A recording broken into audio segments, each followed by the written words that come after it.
Hi everyone, my name is Laura Boville and I'm an assistant English professor at SWIC on the Granite City campus, although this class is online, so I guess I'm teaching everyone.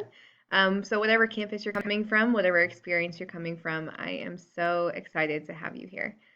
Just this video is really to provide some introduction to our course, to me, and to what we're going to be doing for week one. So I'm going to minimize my image here and just walk you through a couple slides and we'll be good to go. So first of all, I wanted to give you guys a little background on me. I've been teaching at SWIC for only a year. I have worked at the Granite City campus for the past fall and spring of 2019 and 2020, and this will be the start of my second year at SWIC. Previously, I got my master's in teaching English as a second language at SIUE in Edwardsville. I got my undergraduate degree from Truman in Missouri, if you are familiar with that. And I also taught English in Japan for several years. So I've been an English teacher for the last 5 years, which sounds crazy. Time flies.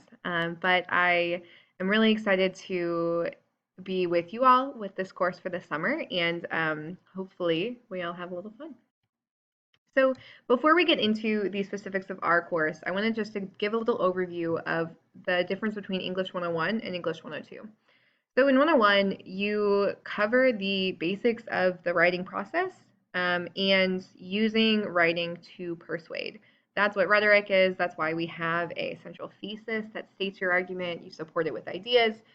You think of your audience and why you're writing. So for me, one-on-one is the opportunity for you to decide, what do I believe and how do I persuade others to believe the same, or to change what they believe to align more with me.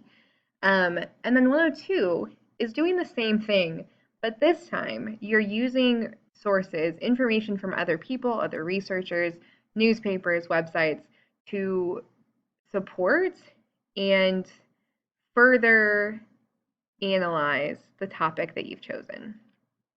So I'm going to skip ahead to this idea of research. I'll go back to that previous slide. So for some students who come into a research writing class, they're like, well, I'm not a scientist. This isn't my thing. I don't really think that this is for me. And I think that comes from a place of assuming research is what happens in a lab. It's boring, it's tedious, it's data filled, it's all about numbers. In reality, research can be a lot of different things. It does involve data, but data can be information, data can be images, data can be words, it can be stories, it can be feelings, events, actions. So really, research to me is finding information that will help to fill gaps in your knowledge and to help you to synthesize that information into something new.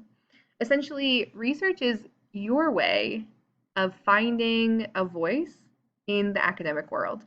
So research can honestly be powerful. It's your chance to have a say in what you're reading, what you're talking about.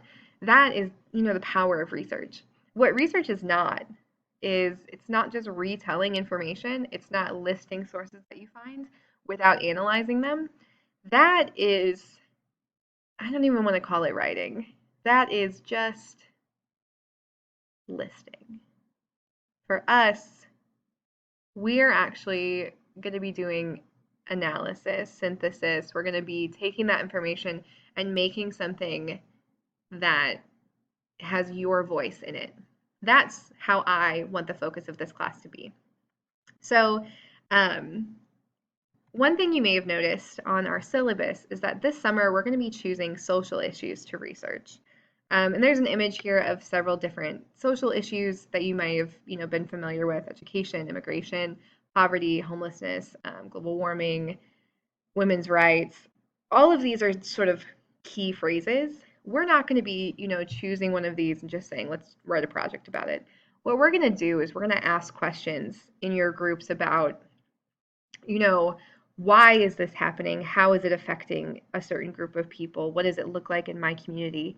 I think that honestly, we live in a very dynamic time, and that often as students, we can feel like we have no advocacy, no agency with the social issues happening around us, or we really don't, frankly know much about them. So this is a way for you to choose a issue that is significant to you personally or to your community and to research how and why it became that way and what we can do about it moving forward. I think it can be, again, really powerful, and that's what I'd like this summer course to be for you all. So I'm going to flip back to this slide, just the course info on Blackboard. So when you log onto Blackboard, hopefully it looks pretty familiar to you.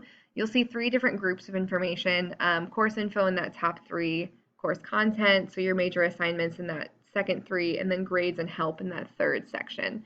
So I'm going to try and keep it as clean and organized as possible, but if you have not already, please log on to Blackboard at blackboard.swic.edu or through eStorm and get clicking around. You cannot hurt it, honestly. So instead of emailing me and asking where something is, just start clicking around. You'll find it. I promise. All right. Another thing to keep in mind, just going along with that idea of social issues, I found this quote by Lily Tomlin that I really liked, and it says, "I always wondered why somebody doesn't do something about that, and then I realized I was somebody." Those of you who've taken my one-on-one class probably remember a TED Talk I show called Community Colleges and Our Collective Future. And it talks about how community colleges are meant to be places of social change. And many of you commented on how, maybe SWIC doesn't provide that opportunity as much for us. And I think that maybe this summer and, talking about these issues and really focusing them in on how they affect us and SWIC can be a cool way to, enact social change. So that's kind of where we're coming from. So just a little bit about week 1. You've got a one-on-one Zoom meeting with me, readings, a discussion board, and then a library scavenger hunt assignment. So these are all on Blackboard. I will send out a link to these Zoom meetings with this video, but just make sure that you log into Blackboard soon. I know next weekend's 4th of July, so if you'd like to get everything done before the holiday, more power to you. Usually I'm pretty quick on grading, so I'll try and get everything back to you all before we start our group work in week 2. So the focus of week 1 with these assignments is, like you can see to my right here, week 2, we're going to start on this sort of choosing a topic and getting into writing a research proposal. But before we do that, we need to figure out, okay, what is research? Why do we do it? And just the basics of APA. So many of you may have done MLA in 101. I think APA is more common in a lot of your career fields, and I think it's good to know both. So if you've worked in MLA previously, congratulations, APA is great too. If you've worked with APA before, and or if you're familiar with none of them, that's part of what we're going to do this week. So after week 1, we're going to get into your groups and start working on a research proposal for week 2. So just to give you an idea, I'll have this stuff up probably middle of week 1, just for you all to start looking at. So just be aware we're in a 6-week course, so it's going to go, and then we're going to be done. Like, it's going to be crazy. So just to keep you guys looking ahead, week 1 is going to be pretty mellow, but week 2, we're going to hit the ground running. If you have any questions, please shoot me an email. I hope this was a short and sweet introduction to our course and what I have for you guys this week. Make sure that you've looked over our schedule and the syllabus, especially for my expectations on grades and what you'll need to do both in your groups and for yourself individually. So it's going to be so awesome working with you all. I'm excited to talk to you one-on-one this week and get started with these projects. So thank you so much, and I will talk to you soon.